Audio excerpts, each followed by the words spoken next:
Boa tarde, pessoal. Sejam bem-vindos para mais um Astronomia ao Meio-Dia. Hoje a gente vai ter um tema um pouquinho diferente, que é de cosmologia teórica, com o nosso convidado que é aluno aqui do IAG. E aqueles lembretes que a gente sempre faz no começo da Astronomia ao Meio-Dia, né? Não deixem de preencher o formulário. A pesquisa é muito importante para a gente fazer um levantamento de dados. Se vocês quiserem receber o certificado, peguem um QR Code e preencham outro formulário também, você precisa ter os dois para poder receber esse certificado. Pessoal do YouTube também, os links vão ser enviados aí no chat para vocês, então não deixem de preencher também e de curtir o canal e de fazer as suas perguntas que a gente vai fazer lá no final da palestra. Então, introduzindo o nosso palestrante, hoje é o Pedro Eleutério. Ele é formado bacharel em Física pela Universidade Federal de Minas Gerais e ele é mestre também aqui em Ciências pelo IAG, na USP, e também, hoje em dia, atualmente, ele está fazendo o seu doutorado, continuando aí o que ele estava estudando no seu mestrado, e ele, basicamente, sua pesquisa é baseada em modelos alternativos de cosmologia. Então, hoje ele vai vir falar um pouquinho sobre isso que ele fez durante o seu mestrado e o que ele está fazendo agora no doutorado dele. Então, com você. Bom dia para todo mundo, agora que eu já fui apresentado, né? Primeira coisa, antes de tudo, agradecer pela oportunidade de estar aqui falando com vocês, né, fazendo divulgação de ciência, que é uma coisa muito importante.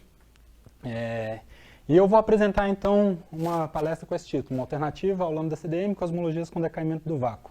O título é um pouquinho misleading, porque, na verdade, eu vou primeiro fazer uma pequena introduçãozinha sobre a história da gravitação, como que a gente sai da gravitação clássica, da gravitação newtoniana, para a relatividade geral. Depois eu vou falar um pouco da cosmologia do modelo padrão, e aí só no final da apresentação é que eu vou de fato discutir esse modelo alternativo com decaimento do vácuo. A ideia aqui é tentar dar uma visão completa do que é a área de pesquisa em cosmologia e quais são os problemas, as ferramentas que a gente usa e as observações que a gente usa. Então, começando com um panorama histórico bem rápido, a primeira teoria de gravitação que a gente tem vem de Newton. Ele publica a primeira versão do livro Principia em 1713, e nesse livro, entre outras coisas, todas muito importantes de mecânica clássica, dinâmica de corpos, enfim, a mecânica clássica como um todo, ele fala também sobre gravitação universal, sobre a lei de gravitação clássica, né? Então, nessa lei de gravitação, a gravidade é uma força atrativa, por isso esse sinal negativo, e que vai depender da massa dos dois corpos que estão se atraindo, né? A gente está falando como se fosse um corpo com massa m1, um corpo com massa m2. Depende, então, do produto dessas massas e da distância entre eles. Esse Rzinho ao quadrado é a distância entre eles elevado ao quadrado. E esse G é a constante de gravitação, que é o que dá a proporcionalidade entre a força e essa razão das massas pela distância, né? Utilizando então a teoria de gravitação dele com as teorias com mecânica clássica, ele demonstra então as leis de Kepler, que foram leis obtidas empiricamente através de observações por Kepler.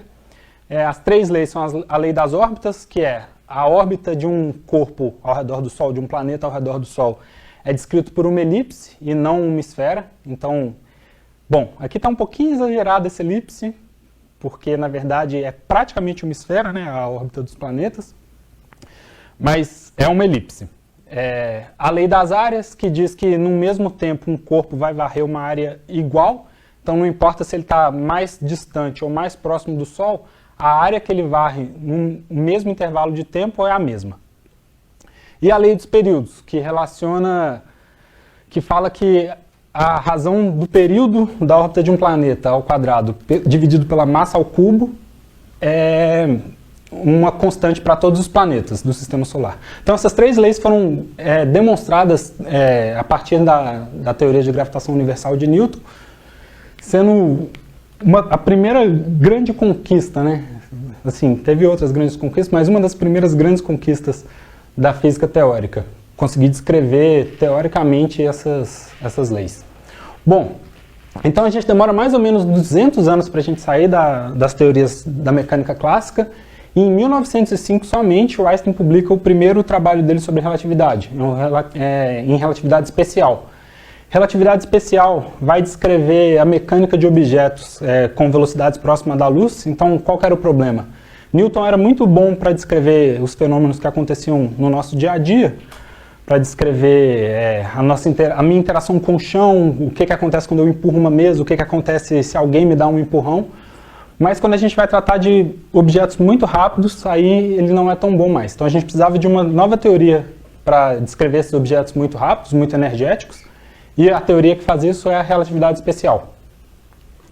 E aí, Einstein demora mais 10 anos, depois de publicar a relatividade especial, para publicar o que seria uma teoria de gravitação relativística.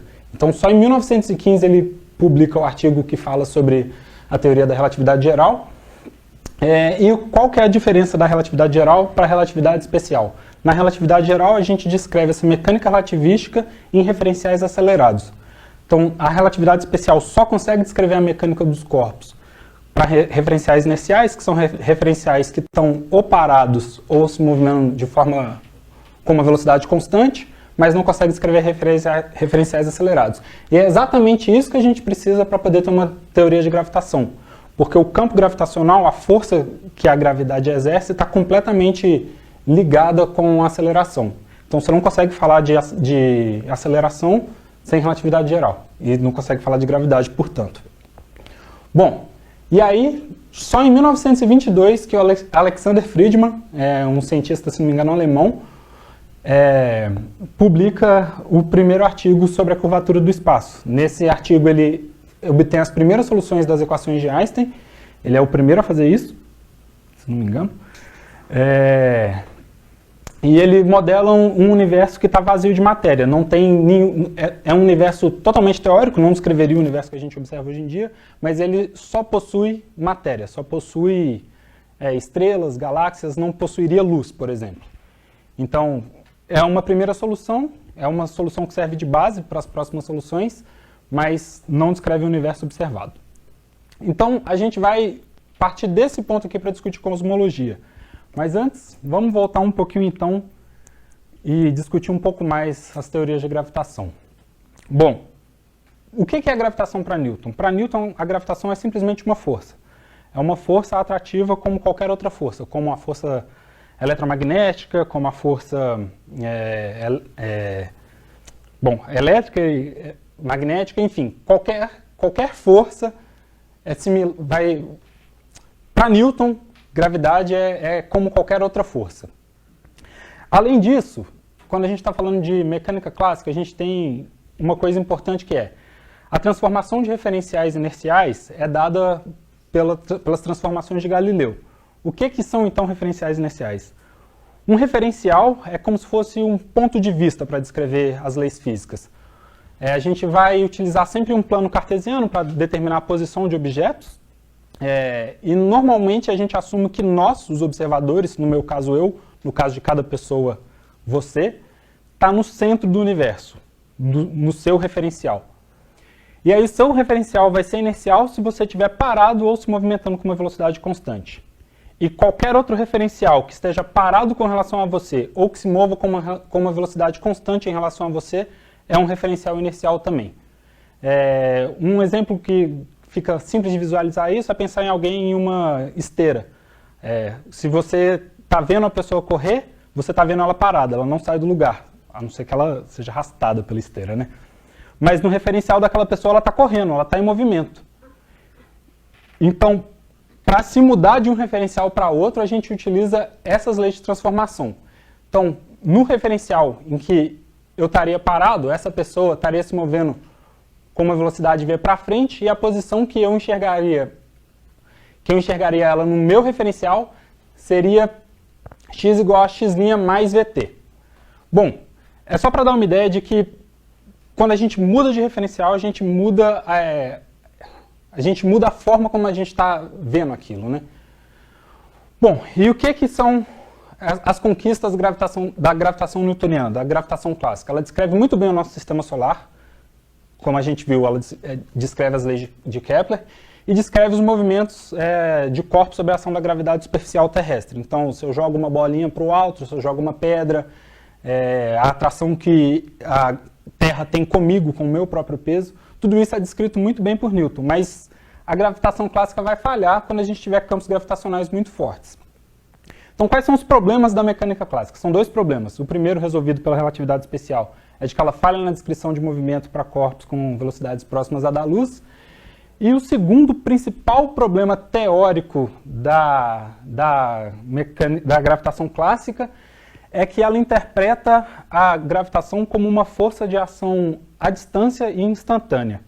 O que isso significa? Para Newton, se a gente tivesse parado na Terra e o Sol na posição dele, e de repente o Sol sumisse, para Newton a Terra sentiria esse sumiço do Sol instantaneamente. Assim que o Sol sumiu, a órbita da Terra já ia mudar. Ela ia ter uma velocidade de escape e ia fugir. Mas a relatividade especial proíbe que qualquer informação seja propagada acima da velocidade da luz. Então, para a relatividade especial, é muito esquisito que você tenha alguma coisa que aconteça de forma instantânea. Teria que ter pelo menos um intervalo de tempo até que a Terra sentisse que o Sol não está mais na posição dele. Então, esse é o primeiro problema resolvido pela relatividade geral. E aí, na prática, o que são alguns dos problemas que a gente não conseguia descrever corretamente com relatividade clássica? A gente tinha uma previsão incorreta do desvio do periélio de Mercúrio.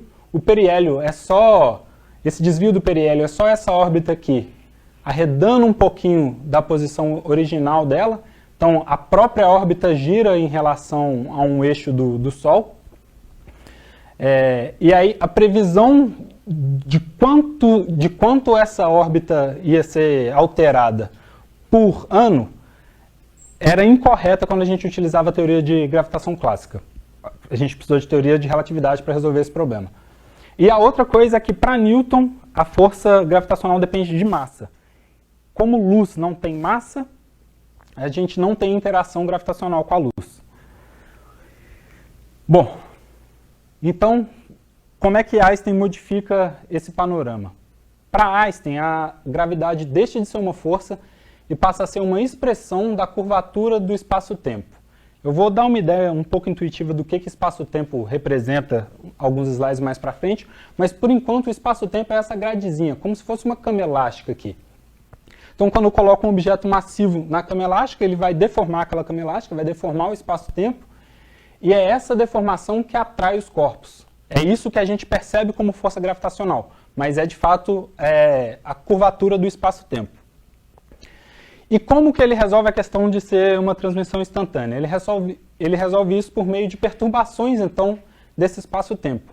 Quando uma massa é acelerada no espaço-tempo, ela vai modificar, ela vai mudar como ela está curvando o espaço-tempo, vai perturbar o espaço-tempo, e isso vai ser propagado através do espaço-tempo para as outras massas que estiverem ao redor dela. Isso é o que a gente chama de onda gravitacional, e elas são propagadas na velocidade da luz. Então, no caso do Sol desaparecer misteriosamente, magicamente, a gente vai demorar mais ou menos 8 minutos para perceber que ele sumiu. Até lá vai ser dia como sempre, se estiver de dia, né? E como que altera, então, a trajetória dos raios de luz? Bom, embora a luz não tenha massa, ela ainda precisa percorrer o espaço-tempo. Ela não pode fazer um caminho que seja fora do espaço-tempo. Então, se o espaço-tempo tem uma curvatura, ela vai sentir essa curvatura. Então, se a gente tem uma estrela, por exemplo, que está emitindo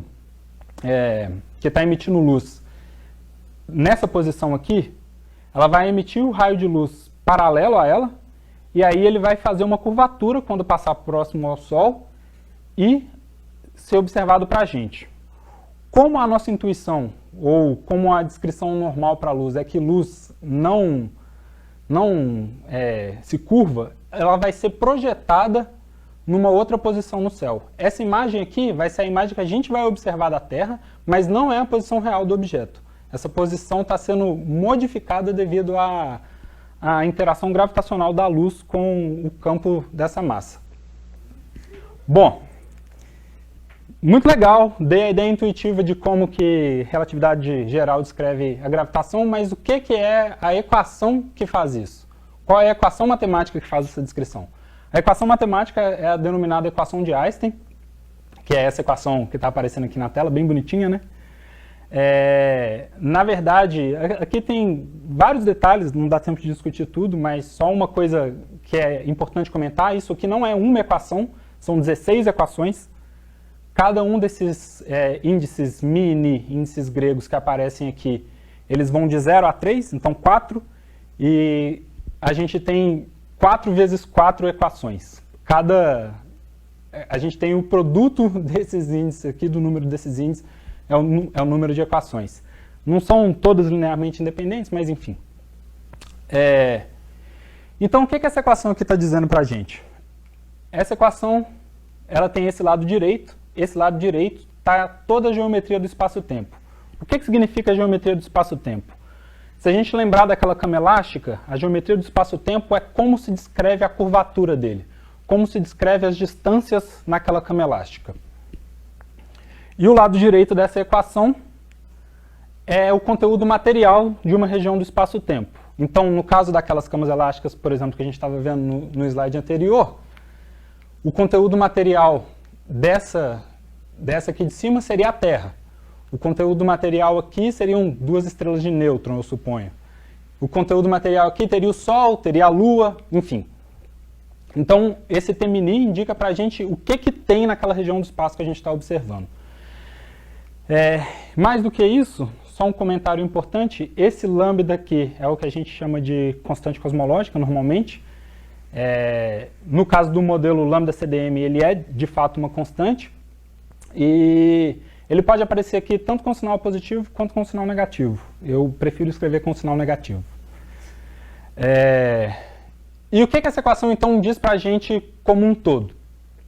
Ela fala para a gente como que o lado esquerdo dessa equação, que é a geometria, diz para a matéria, para o lado direito, como que ela deve se movimentar, e a matéria diz para o espaço como que ele deve se curvar. Então, um informa o outro. E a forma como o espaço é modificado pela componente material que tem ali vai alterar a trajetória de outras partículas que estejam ali perto. Então, tem uma interação entre o espaço-tempo e qualquer componente presente nele. Bom, o que a gente precisa então para fazer uma cosmologia saindo das equações de Einstein? A gente precisa de 2 coisas. A gente precisa determinar qual é a nossa métrica, porque determinada essa métrica a gente vai determinar o lado direito dessa equação, e a gente precisa determinar qual é a componente material que a gente tem no nosso universo. Então, para determinar qual é a nossa métrica, a gente usa o princípio cosmológico. O que é esse princípio cosmológico? A gente supõe, a priori, que o universo é homogêneo e isotrópico, e depois a gente confirma isso com observações. O que eu quero dizer? Se não fosse homogêneo e isotrópico, os modelos que a gente teria com homogeneidade e isotropia não descreveriam o universo que a gente observa. Então, a gente primeiro supõe que é homogêneo e isotrópico e confere isso com observações. Essa homogeneidade e isotropia determina para a gente qual a métrica que vai ser utilizada. A métrica utilizada tem essa carinha bonita aqui, não é tão importante assim, é só como medir distâncias no nosso espaço-tempo. Aqui, a gente está vendo, se a gente tivesse num universo estático, esse termo A de T, que eu vou chamar de fator de escala, ele seria uma constante, né? Normalmente seria escolhido como 1 se a gente estivesse num universo estático. E as outras componentes é só uma descrição do Teorema de Pitágoras, basicamente. Bom, então isso aqui é só o Teorema de Pitágoras, basicamente escrito em coordenadas de uma esfera. A gente, ao invés de utilizar um plano cartesiano, a gente está usando, entre aspas, uma esfera cartesiana. E aí o Teorema de Pitágoras fica escrito dessa forma. E isso aqui, tudo com a componente do tempo também, é como se fosse o Teorema de Pitágoras para 4 dimensões. Não é exatamente isso, mas é como se fosse.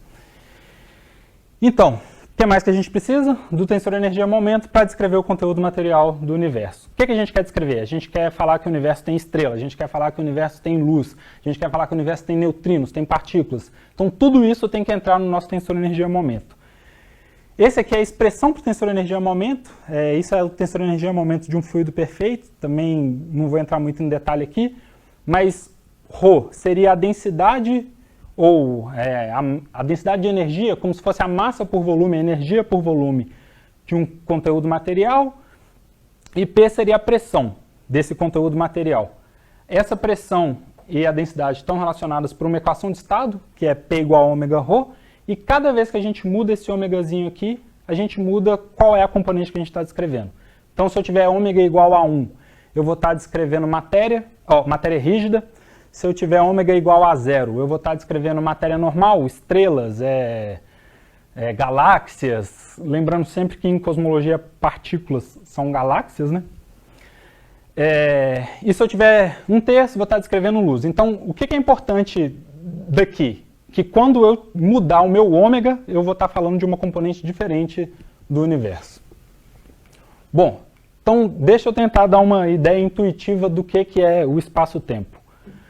A gente pode pensar, se a gente tivesse um universo isotrópico e homogêneo, ele seria o mesmo em todas as direções, aproximadamente o mesmo em todas as direções. Para qualquer lugar que eu olhar, ele teria que ser o mesmo.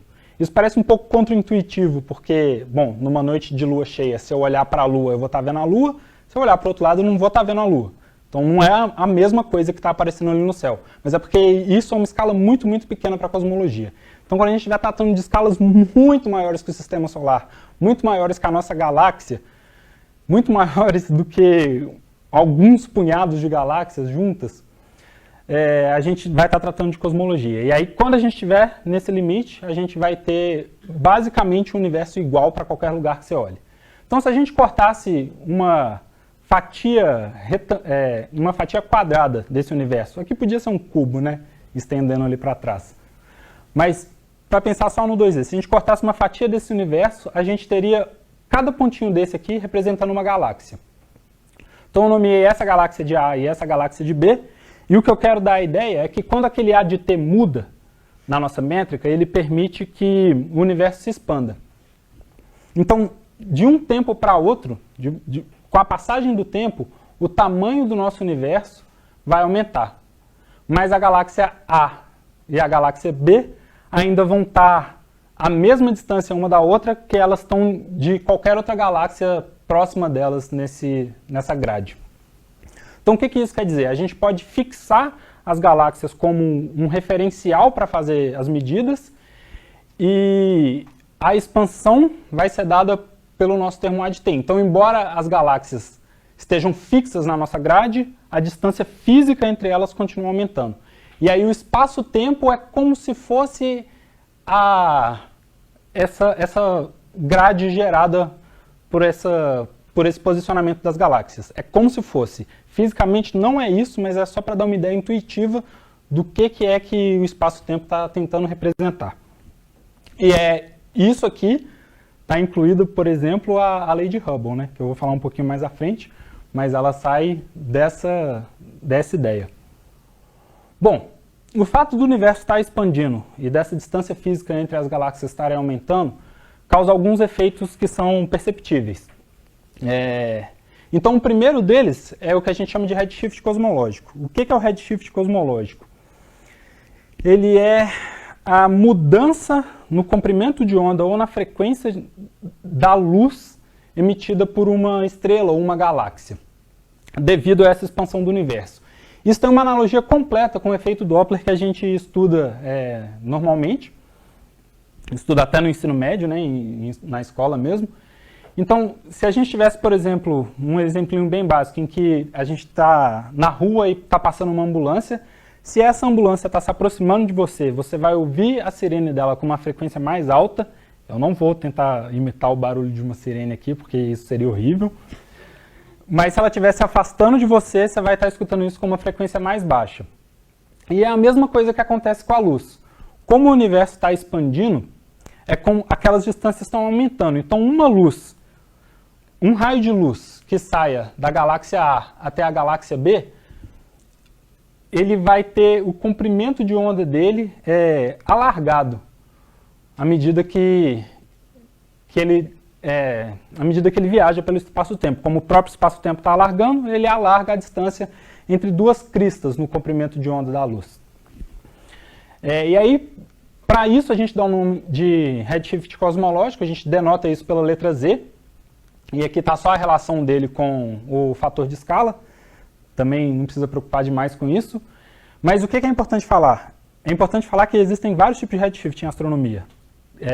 Qualquer corpo que tem alguma velocidade com relação à Terra, se ele emite luz, a luz dele vai ter um redshift que é intrínseco a essa velocidade que ele tem em relação à Terra.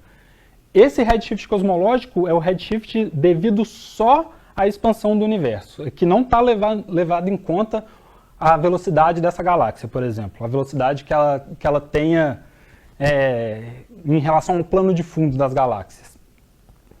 Então, esse aqui é o redshift cosmológico. Bom, e como que a gente mede distância? Eu estou falando de distância o tempo todo em cosmologia. Como que a gente mede distância em cosmologia? Na verdade, a gente precisa do que a gente chama de escada de distância cósmica.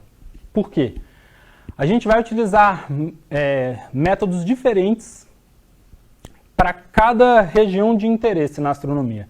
Então, quando a gente está tratando do sistema solar, a gente tem alguns métodos de medida para determinar qual é a distância de objetos no sistema solar. Se a gente estiver tratando de estrelas no plano de fundo, de estrelas, por exemplo, da nossa galáxia comparada com estrelas do plano de fundo, a gente tem a paralaxe para poder medir qual é a distância que a gente está delas. Enfim, a gente tem várias formas de medidas de distância. E o que a gente faz? A gente usa essas medidas de distância mais próximas para calibrar as nossas medidas de distância e, com isso, poder ter certeza, ter confiança em uma medida de distância que a gente faça para objetos mais distantes. Então, por exemplo, o que eu quero dizer com isso? A gente pode observar uma supernova, por exemplo, na nossa galáxia, determinar qual é a distância que a gente tem dela por um meio cinemático, e a partir disso a gente vai saber, porque ela é uma supernova e, portanto, uma vela padronizável, a gente vai saber qual é a luminosidade absoluta dela, a magnitude absoluta, o brilho que ela emite logo ali próximo a ela. E sabendo a razão desse brilho que ela emite, quando a gente está bem próximo a ela, com o brilho que chega até nós na Terra, que é o que a gente mede nos nossos telescópios, a gente consegue determinar qual é a distância que ela está de nós. E a essa distância, a gente dá o nome de distância de luminosidade. Por que a gente precisa de medidas mais próximas? Porque a gente usa essas medidas mais próximas para descobrir qual é esse brilho absoluto dela, e depois a gente usa esse brilho absoluto para determinar distâncias. Então, por isso que a gente precisa fazer as medidas mais próximas para depois conseguir fazer as medidas mais distantes. Beleza. Então, agora a gente tem quase tudo que a gente precisa para falar de cosmologia. Então, a gente, com a nossa métrica, com o nosso tensor energia-momento, a gente consegue resolver as equações de Einstein. Eu não vou colocar uma dedução de como que você resolve as equações de Einstein aqui, porque a gente podia passar mais umas 2 horas falando só sobre isso. Mas então a gente fica com 2 equações. A primeira equação é essa aqui, que relaciona o parâmetro de Hubble. Esse parâmetro de Hubble aqui é a taxa de expansão do universo. Ele não é o que a gente chama de constante de Hubble. Eu vou explicar a diferença depois. Mas isso aqui dá pra gente basicamente qual é a velocidade com que as galáxias estão se afastando. Então, essa primeira equação relaciona a densidade de energia, as componentes do nosso universo, com essa taxa de expansão. E a segunda relaciona a aceleração dessa expansão com a densidade. Se vocês lembrarem, esse P tem uma relação com densidade, então, embora aqui esteja a pressão, eu poderia escrever isso em termos da densidade também. Se a gente, então, junta essas 2 equações aqui, a gente consegue obter uma expressão para conservação de energia dentro do universo. Isso aqui, na verdade, não precisaria juntar as 2 equações. Essa equação de conservação de energia está implícita nas equações de Einstein, mas também é possível obter elas fazendo uma combinação dessas 2 primeiras equações. E o que essa equação aqui diz para a gente? No que a gente está interessado, bom, ela diz que a energia em um sistema fechado se conserva. E como que é essa conservação? A produção, a mudança na densidade de energia das partículas, seja ela aumentando a densidade de energia ou diminuindo a partir da contrabalanceado pela diluição que a expansão do universo causa. Mas o mais importante daqui é que ela dá para a gente como que as densidades de energia evoluem no nosso universo. Então aqui é esse A, que é o fator de escala que eu mostrei na métrica, ele dá basicamente para a gente a distância. Então se a gente considera o vácuo seria a ausência de qualquer matéria, seria uma densidade de energia que não tem matéria associada a ela, é como se fosse um espaço vazio, sem partícula nenhuma, sem estrela, sem luz, sem fóton, sem neutrino, sem nada, mas mesmo assim tem uma densidade de energia ali. Isso é o vácuo. E ele tem uma equação de estado bem característica, que é P igual a menos ρ. Quando P é igual a menos ρ, esse termo aqui da equação vai se cancelar, a gente vai ficar com a taxa, como o ρ da energia escura, do vácuo, muda, é nulo. Se é nulo, significa que é uma constante. Se é uma coisa que não varia com o tempo, significa que é uma constante. Bom, então, para ser um pouco mais rápido, para o caso da matéria bariônica, a gente vai ter que, ao invés de ser uma constante, ela vai decair com o fator de escala ao cubo, e para a radiação vai decair com o fator de escala ao quarto. Isso está representado nesse gráfico aqui. Nesse gráfico, o tempo está evoluindo da direita para a esquerda. Então, quanto mais na direita do gráfico, mais no futuro, mais no passado. Quanto mais à esquerda no gráfico, mais no futuro. A gente vê que a densidade de energia da radiação começa dominando, ela é maior do que as outras, passa um tempo e ela cruza. Ela passa para baixo da densidade de energia da matéria. Isso porque ela decai mais rapidamente. Mas a densidade de energia do vácuo continua constante, e é o fato dela continuar constante, dominar nesse finalzinho aqui, que faz com que o nosso universo seja acelerado. Bom, a evolução do parâmetro de Hubble é descrita por essa equação.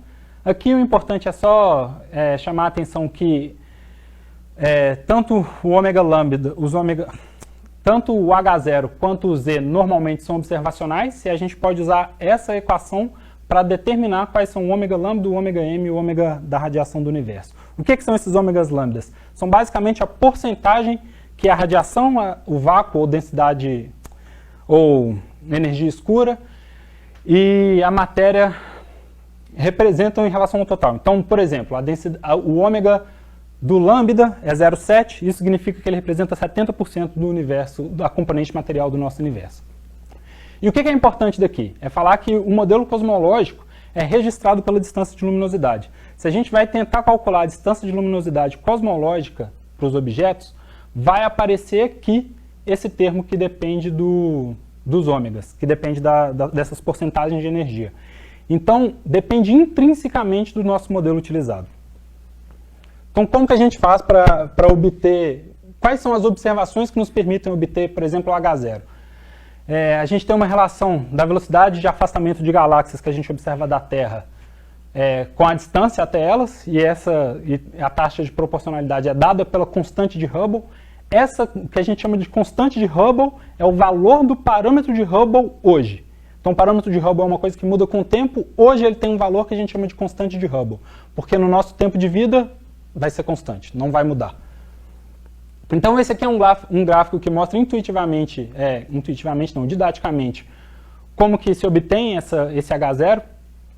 Você plota a velocidade em relação à Terra das galáxias, de galáxias que você observar, e a distância entre elas, ou seja, você precisa saber qual é a velocidade dessas galáxias e qual a distância que ela tem até a Terra. Você plota esse gráfico,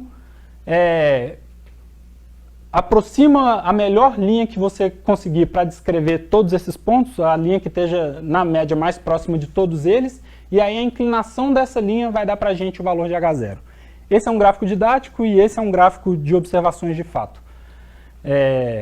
Só para mostrar que não é tão simples quanto parece, né? Que cada um desses pontinhos vai ser uma observação, tem os erros envolvidos, enfim. É basicamente o mesmo gráfico, passa a mesma ideia, só que era só para poder mostrar um gráfico de pesquisa de fato, que não fosse só didático.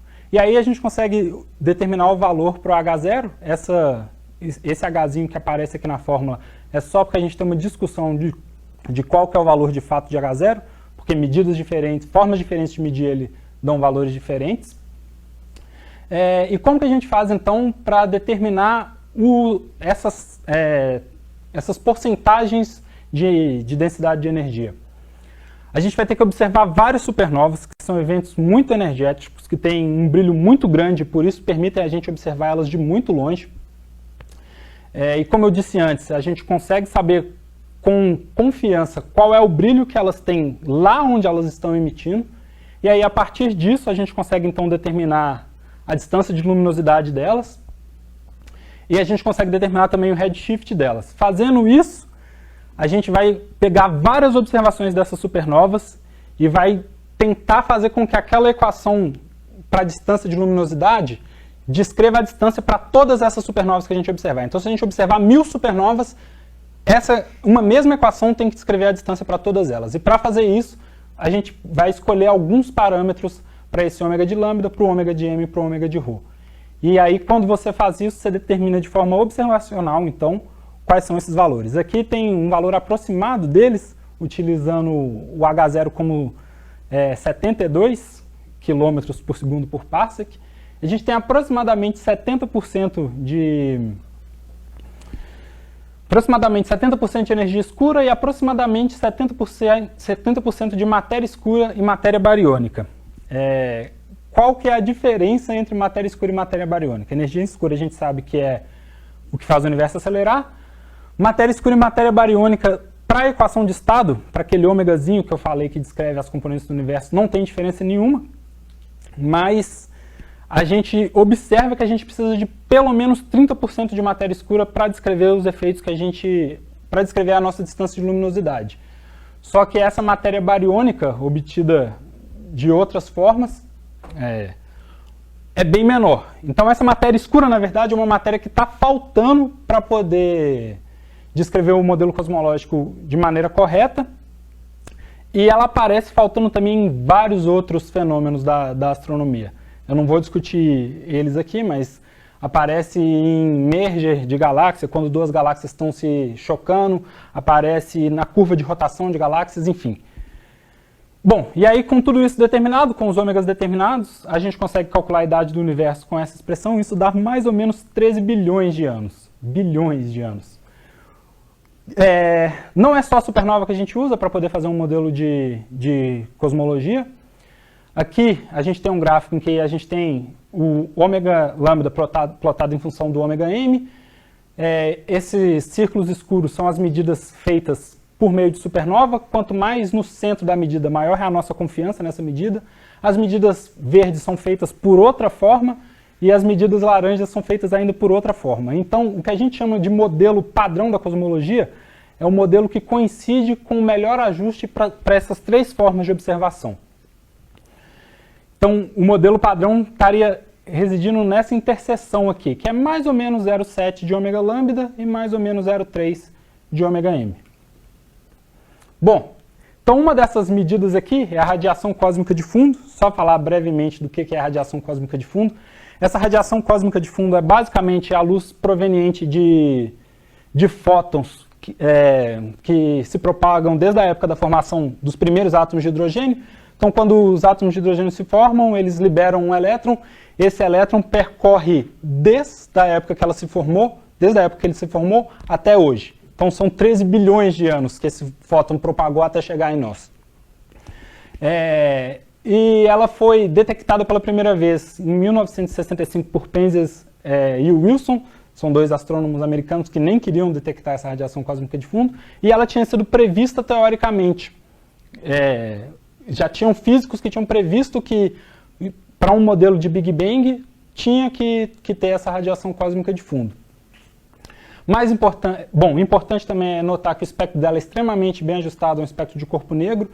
Essa linha cheia nesse gráfico representa um espectro de corpo negro teórico, e esses pontinhos aqui são medidas reais que representam o espectro dessa radiação cósmica de fundo.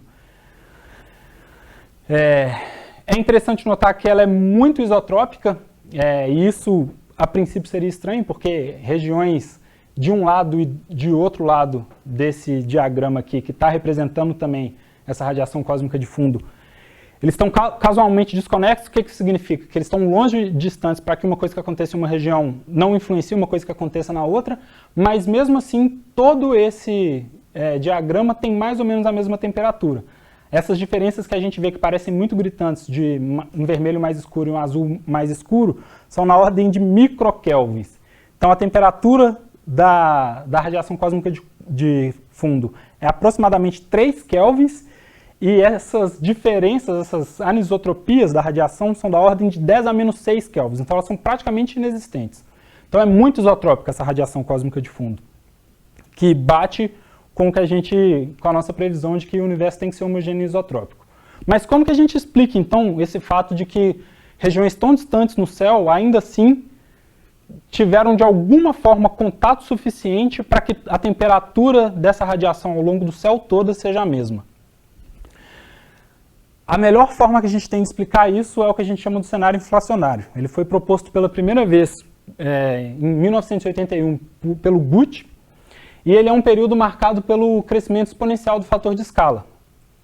O fator de escala, ao invés de crescer com uma forma linear, por exemplo, cresce com uma exponencial. E o que isso faz? Isso pega um universo vindo logo depois do Big Bang, que está basicamente condensado em um ponto, e expande ele em alguns segundos a quase o tamanho que ele tem atualmente. Então, por que isso explica a isotropia da radiação cósmica de fundo? Porque antes de acontecer a inflação, todos esses fótons estavam ali próximos, interagindo uns com os outros, e aí depois que aconteceu a inflação, eles foram espalhados, e é nesse espalhamento, nessa expansão que acontece, que faz com que eles percam energia. Ajuda eles a perderem energia, né? E à medida que o tempo passa, eles perdem mais energia, enfim. Chegam para a gente com uma energia baixa e com a mesma energia vindo de qualquer região do céu. Bom, além disso, a inflação também explica a origem de sementes primordiais, resolve o problema do porquê que o universo é plano. O cenário inflacionário é absolutamente imprescindível para o modelo padrão. Mas qual que é o problema? Esse cenário ele é colocado à força no nosso modelo. O modelo lambda-CDM ele não prevê a existência de um cenário inflacionário. Então, o nosso modelo de cosmologia atualmente é lambda-CDM, energia escura e matéria escura, mais inflação. Bom, aqui é só um gráfico representando o que é essa inflação. Essa inflação seria esse instante aqui bem próximo do início, em que ele sai do tamanho inicial dele e vai quase para o tamanho que ele tem hoje em dia. É uma expansão acelerada de forma análoga à que a gente vê hoje em dia no universo, né? Então, o que são as principais evidências da cosmologia? É a previsão... É a previsão do espectro da radiação cósmica de fundo, com uma precisão absurda. É a previsão da nucleossíntese, que é a taxa de abundância de hidrogênio e hélio no início do universo, o tanto de hidrogênio e o tanto de hélio que a gente tinha no universo. A descrição da aceleração do universo e a descrição das estruturas de larga escala. Quais são os principais problemas? Os principais problemas que a gente tem o principal problema que a gente tem atualmente para resolver é que existe uma discrepância nos valores que a gente obtém para H0 vindo de CMB, da radiação cósmica de fundo, ou das medidas por supernovas. Se vocês repararem, algum tempo atrás, até, sei lá, 2012 mais ou menos, as medidas, o ponto central aqui já estava bastante distante, mas pelo menos dentro do erro, essa linha vertical, elas concordavam entre si. Tinha uma chance de que tivesse no erro essa discordância. Mas desde 2014 a gente já tem esse valor estabelecido fora do erro. Então, ou existe algum problema em como a gente descreve a física do universo primordial, a física da inflação, a física da radiação cósmica de fundo, ou existe um problema em como a gente descreve o universo atualmente, a dinâmica do universo que a gente observa atualmente, ou tem algum problema nas nossas observações. Enfim, é um problema em aberto e que é convidativo para qualquer pesquisador que queira entrar em cosmologia. Bom, além disso, a gente tem o que eu falei da adição forçada do cenário inflacionário, a gente tem essa inflação incluída à força no modelo, e a gente tem o problema da natureza do setor escuro. A gente sabe que é importante que energia escura e matéria escura existam para descrever o universo que a gente observa, mas a gente não sabe o que é, nem a energia escura, nem o que é a matéria escura. A gente não sabe qual é a física que descreve elas. A gente não sabe se a matéria escura é composta por partículas ou é composta por objetos massivos, como, não sei, buracos negros primordiais, enfim. Existe toda uma área discutindo qual que é a natureza desse setor escuro. Então agora, finalmente, eu vou apresentar uma das alternativas para o modelo padrão, que é um modelo em que a gente trata a constante cosmológica, o nosso lambda, não mais como uma constante. A gente vai supor que esse lambda que antes era uma constante, agora é uma função do tempo. Se vocês repararem, eu não estou escrevendo lambda de t aqui embaixo, estou escrevendo lambda de h, isso porque h é uma função do tempo, então lambda de h é uma função do tempo, implicitamente. Bom, o que é essa descrição aqui? Essa descrição aqui dá um valor constante para a gente, que vai ser o valor final da nossa densidade de energia do vácuo, quando a gente estiver chegando no final do nosso universo, descrita por esse HF. Uma correção para a dinâmica do universo dominado por matéria, que é dada por esse nizinho. Esse ni é um número real, um número natural qualquer, e muito pequeno, próximo de zero. E essa descrição aqui, bom, esse valor aqui é o valor do parâmetro de Hubble inicial. E essa razão aqui mostra para a gente como que está decaindo, porque o H nunca vai ser maior do que HI, então essa razão aqui sempre diminui. Isso aqui em algum momento vai a zero, isso aqui também em algum momento vai a zero, basicamente, a gente vai ficar só com esse termo, que vai ser o valor da densidade de energia do vácuo no final do universo. Bom, nesse modelo, a diferença dele, uma das diferenças dele para o modelo lambda CDM é que a equação de conservação de energia é modificada, ela vira uma equação de balanço de energia. Isso está dizendo para a gente que a taxa de variação da densidade de energia, ou da densidade de energia do vácuo, da densidade de energia da energia escura, a taxa de variação dela está relacionada com a taxa de variação das outras componentes materiais, como radiação e matéria. E isso, em outras palavras, quer dizer que vácuo está produzindo radiação, está produzindo matéria. Quando a gente diminui a densidade de energia do nosso vácuo, a gente aumenta a densidade de energia de alguma componente material. Isso quer dizer que o vácuo está produzindo matéria. É importante falar também que esse é um modelo fenomenológico.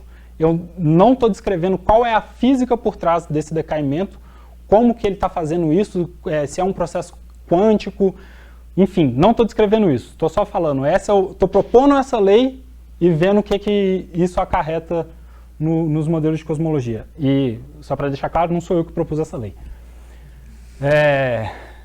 Aqui a gente vai estar vendo só como que muda a densidade de energia do vácuo e a densidade de energia da radiação. Esses dois gráficozinhos embaixo são a energia da radiação, os dois gráficozinhos de cima são do vácuo. Vamos concentrar só no preto e no vermelho, que são para o caso n igual a 2. A gente começa com um universo que tem basicamente só vácuo, 1. Esse 1 representa a divisão da densidade de energia pela densidade de energia inicial. Então toda a densidade de energia no início do universo está no vácuo.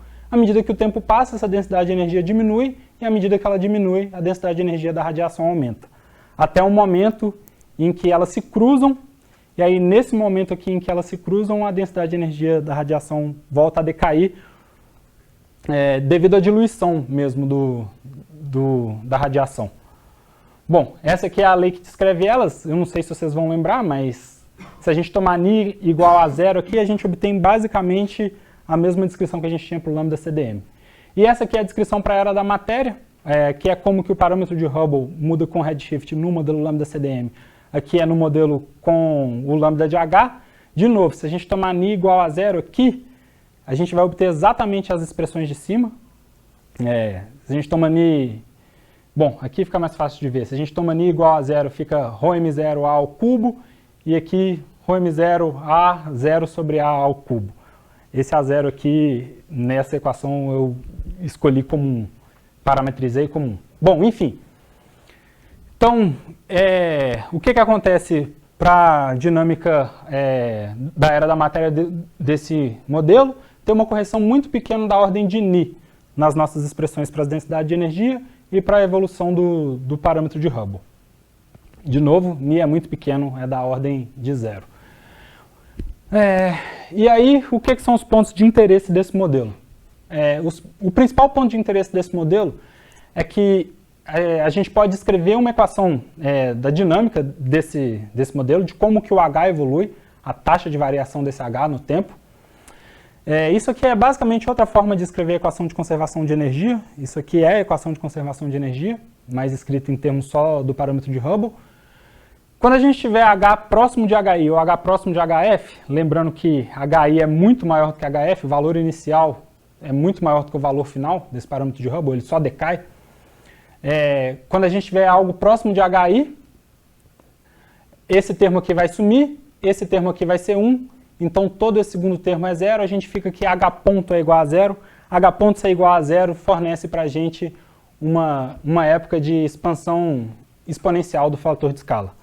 Quem é da física e quiser demonstrar isso, é super fácil de demonstrar, não é nem um pouquinho difícil. E aí a única diferença entre se a gente está no início ou no final do universo é o valor desse H aqui. Se for no final do universo HF, no início do universo HI. Como o HI é muito maior do que HF, a expansão no início do universo é muito mais forte do que no final. E aí o que esse modelo descreve para a gente? Ele descreve um cenário inflacionário que aparece naturalmente no nosso modelo. Descreve um cenário inflacionário que aparece naturalmente no nosso modelo e... Meu Deus, perdi o fio. Bom, descreve um cenário inflacionário inicial que aparece naturalmente no nosso modelo, que é uma coisa que o Lambda CDM não consegue fazer, então isso é uma vantagem muito grande desse modelo, e relaciona essa inflação inicial com essa era de expansão acelerada que a gente vive hoje em dia no universo. A descrição, no final das contas, é a mesma, pelo menos para esse modelo, e a única diferença seria que esse HF aqui no final é muito menor do que o HI. Então aqui é só para mostrar de novo como que as densidades evoluem com o tempo. Esse aqui é para o modelo Lambda CDM, considerando uma constante cosmológica. Isso aqui seria a densidade de energia do vácuo, ela começa em 1. Do vácuo ela começa em... peraí, que está ao contrário de novo. Aqui é passado nesse universo, aqui é futuro. Então da direita para a esquerda a gente vai do passado para o futuro. Então a gente começa com uma era de dominância da matéria ou da radiação. Basicamente toda a energia do universo está na matéria ou na radiação. À medida que o tempo passa, existe uma troca, a densidade de energia escura começa a dominar e isso faz com que o nosso universo seja acelerado mais ou menos hoje em dia. Esse círculo aqui representa hoje em dia no nosso universo. Nesse caso aqui, esse círculo está marcando esses círculos estão marcando as eras de igualdade, esse círculo seria o momento atual do universo e esse círculo seria o primeiro momento de igualdade. Porque qual que é a diferença desse modelo para o modelo Lambda CDM? A gente começa com um vácuo dominando, ao contrário aqui que a gente começava com radiação e matéria. Esse vácuo decai, gera as componentes materiais do universo, e aí o tempo passa, essas componentes materiais são diluídas pela expansão do universo, e porque elas são diluídas naturalmente, então elas começam a decair, e aí a parte constante da densidade de energia do vácuo domina e causa uma nova região de aceleração do universo. Bom, eu falei basicamente do primeiro problema, que era o problema da inflação e como que ele resolve. É possível, pode ser que ele consiga pelo menos dar um palpite sobre como resolver a tensão supernova CMB.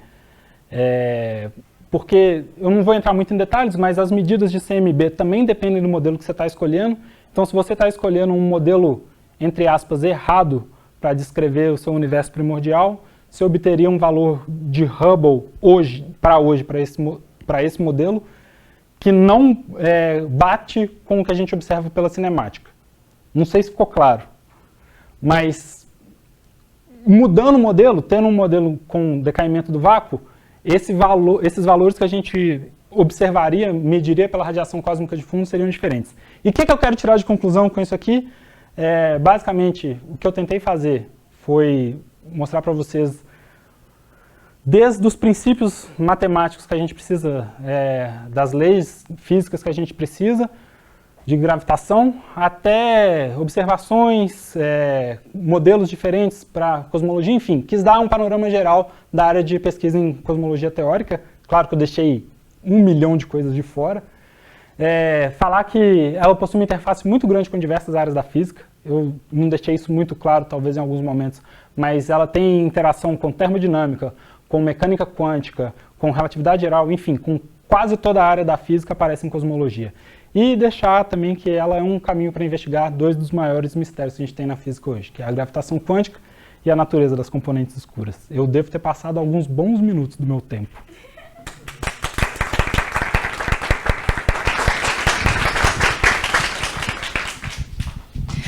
Muito obrigada pela sua excelente palestra. Tudo bem passar o tempo, porque afinal de contas a tecnologia não está a nosso favor hoje. A gente está em cima do tempo, mas se alguém quiser fazer uma pergunta, dá tempo. Só uma? Vamos ver. Alguém? Ninguém. Depois a gente passa a sala do Pedro para quem tiver alguma A gente pode passar o e-mail dele. A gente teve problema na queda do YouTube. A gente faz. No YouTube, mas enfim, né? Bom, tem uma pergunta aqui no YouTube do Elvis Moreira. A pergunta é o seguinte: a constante cosmológica, mesmo no lambda CDM, assume valores distintos ao longo da evolução do universo? Não? Digo, o seu valor quando o universo tinha apenas 3 bilhões de anos é distinto do atual? Na verdade, vai depender um pouquinho do que você está falando. Quando a gente fala de constante cosmológico, que vem na nossa cabeça, deixa eu só chegar aqui. O que vem na nossa cabeça quando a gente fala de constante cosmológica é esse lambda. O valor desse lambda é fixo, esse lambda não vai mudar. O universo pode passar quantos anos forem e esse lambda vai permanecer constante. Mas se a gente for olhar a densidade de energia escura, essa densidade de energia escura vai variar com o tempo. Mais alguma pergunta, pessoal?